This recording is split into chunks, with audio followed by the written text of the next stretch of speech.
Of all the tools that a facilitator might have in their toolbox, there is nothing more powerful than using an effective comparison to drive home a point in learning.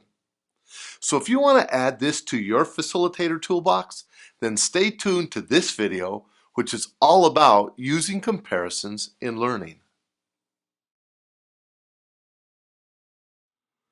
In this video, we're going to explore the purpose of comparisons in learning, 3 different types of comparisons that you can use, the 3 qualities an effective comparison should have, and places where you could find these comparisons.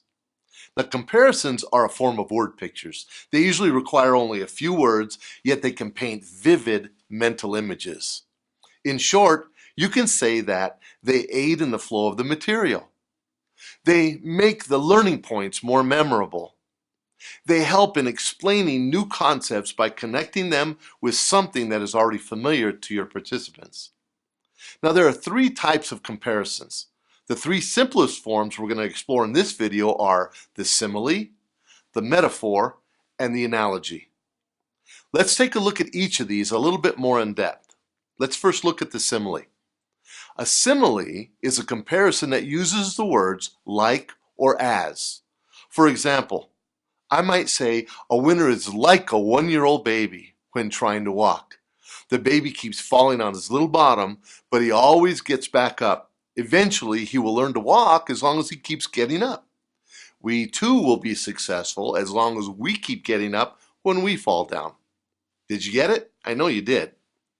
I actually discovered this simile when I was watching my newest baby learning how to walk.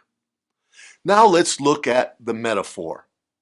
Metaphors, just as similes, highlight a similarity between 2 very different things, but in an implied way.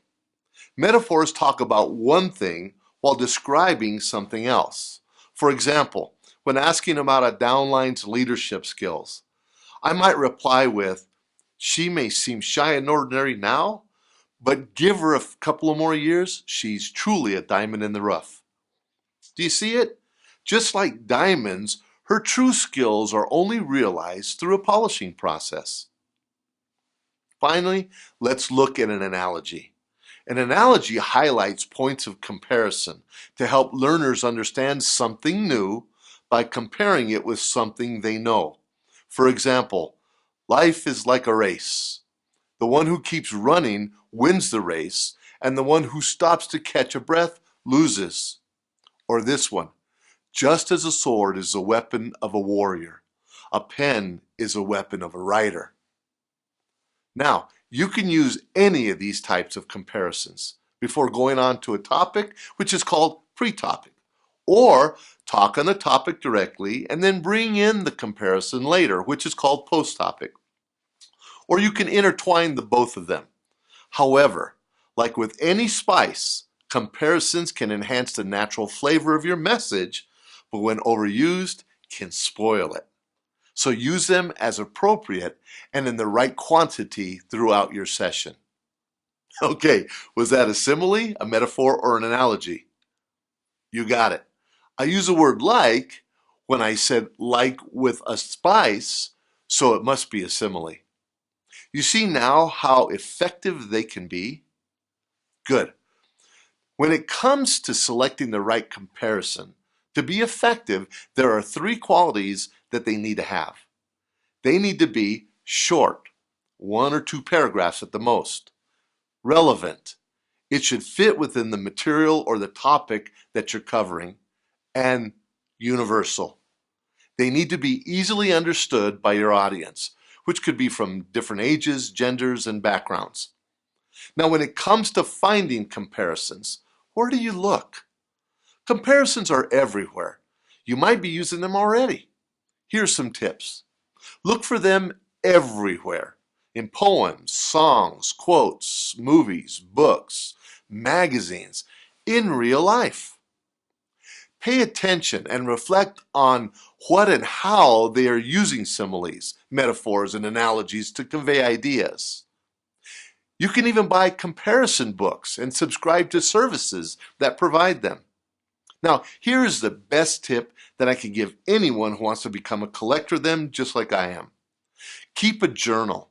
Record them when you hear one or you think of one. Write it down. Don't forget, write it down right there.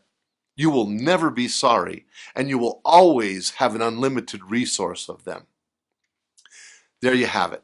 In this video, we've explored the power of comparisons, different types of comparisons, the three qualities of an effective comparison, and places where you can find them. Remember to journal it. It'll soon become your lifetime collection and a great tool in your facilitator toolbox. We hope you've enjoyed this video session.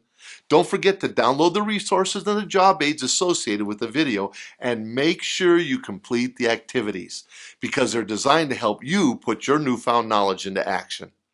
We look forward to seeing you next time. And until then, good luck and happy facilitation.